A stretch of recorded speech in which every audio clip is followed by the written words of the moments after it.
I've been thinking, with the Rugby World Cup coming to an end, let's shine the spotlight on the best player in each position. Let's put together a team so dreamy that, theoretically, it would be unbeatable. The Argentinian loosehead prop Thomas Gashlow played massive minutes and filled the stat sheet, well and truly earning his spot in this side.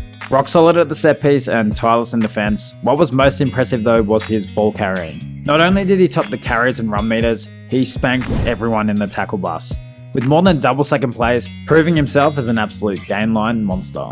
Piato Malvaca started the competition as France's second string hooker.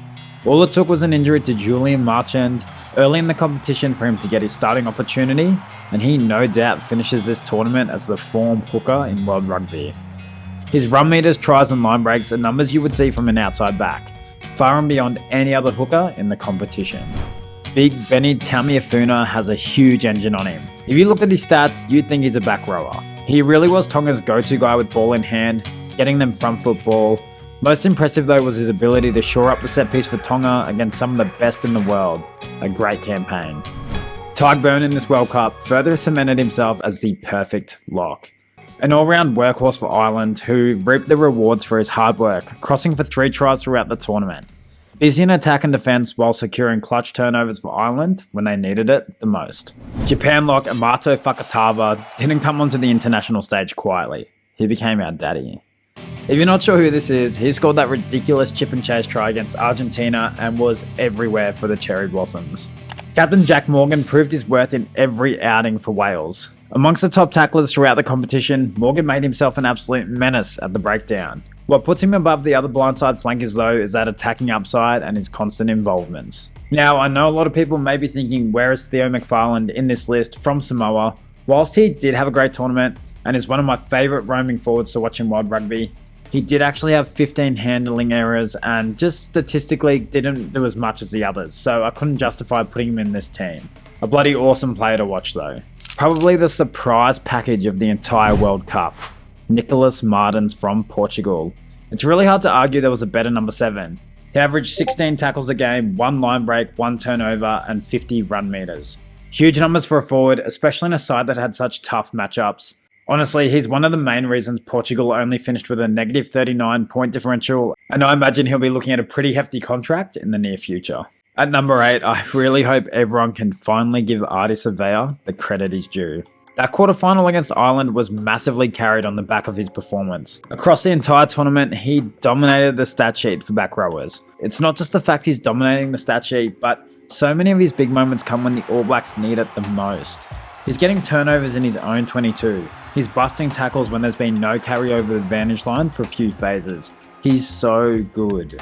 Quick shout out to Ben Earl though, he had a massive campaign at number 8 for England. The French nine's taken this by a whisker for me. While on paper Dupont may not have been the best number 9, he played the tougher games and was easily one of the best on field every time. Really good at controlling the game and inspiring that French flair. There was a very noticeable difference when he was on the field compared to when he wasn't. Richard Mo'unga featured in every game for the All Blacks and really set the attacking tone for the backline. He is the reason why they managed to run more meters than any other team in World Rugby. Sure, he's got slick passing and the ability to put his teammates through dirty holes, but for me, what makes Richard Mo'unga so damn good is the way he can put opposition defensive lines in 2 minds and sitting on their heels with his ridiculously accurate kicking game. Chips in behind the defensive line and cross kicks that are more accurate than passing really makes everyone else shine around him. And despite this, he still ran for more meters than any other 10 in the competition. What a weapon. Will Jordan. Pretty sure being the leading try scorer of the World Cup automatically puts you into this team. He's heading into the final equal for the leading try scorer of the World Cup. Every chance of claiming this. Some of his tries were finishing off well-worked team tries and some were just sheer individual brilliance. Also ran for more meters than any other player at this World Cup. What is unfathomable is the fact he had such a small amount of tackle bust compared to all his other stats. But I put this down to him being so damn quick, you can't even get a hand on him. Ooh baby, the inside centre of the tournament, Ireland's Bundy Archie. I've got him penciled as the player of the tournament. He just absolutely tore teams apart. A ball magnet who spent his entire campaign just running through opposition defensive lines. Words can't really describe just how good he was for Ireland.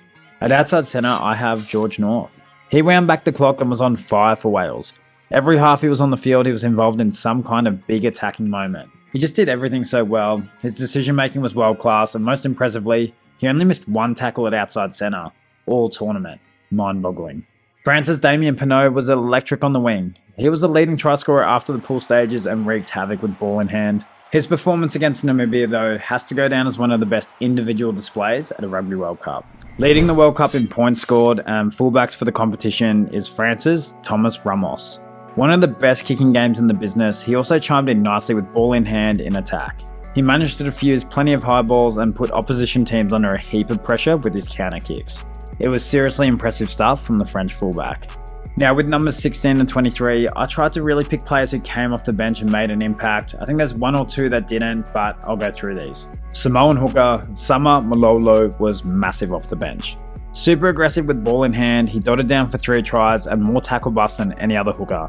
Definitely a cheeky surprise out of Major League Rugby. At 17, I've got Angus Bell from Australia. While he didn't come off the bench, he was definitely one of the standout loose heads at the tournament. An awesome performance on both sides of the ball. For me, Ox Enshay spearheaded the Springboks bomb squad mentality this World Cup. Nothing more telling than his performance at the set piece against England in the semi-final to roar the Boks back into the contest. Probably the last guy anyone wants to see coming onto the field fresh 50 minutes into a game, a scrummaging nightmare. Another player no one wants to see coming onto the field 50 minutes into a game is Springboks lock RG Snyman. He definitely played within 10 off the bench and managed to outperform any other second rower looking to make an impact. At 20, another Springbok, and talk about momentum shifter, Quagga Smith. I can't imagine how infuriating he would have been for opposition fans. Just how he was able to stroll onto the field, immediately start forcing turnovers and making dominant tackles. So many of his involvements led for positive outcomes for the Springboks. World class stuff. I'll describe this next player and see if you can guess it. 3 tries, 6 try assists, 5 line breaks, and 17 tackle busts in just 3 games. Yes, he's a halfback. Of course, it's New Zealand's Cam Roigard. He has really put his hand up to become Aaron Smith's successor and has an unreal running game. Definitely one to watch. All Black Damien McKenzie managed to do more in his short stints on the field than some playmakers did their entire campaign. He really added that much needed energy on the field for the All Blacks' huge victories and absolutely burned teams with his speed. 100% super sub. In 23, look, not many players come on in the outside backs and actually make an impact. So I went with Georgian fullback David Niniashvili, because damn he played out of his skin in a team that didn't win a game. By the end of the pool stage, he had the most run meters in the competition, averaging 5 tackle busts and 2 line breaks each game. He was awesome for Georgia. There you have it. Let me know who you'd put in, and thanks for tuning in.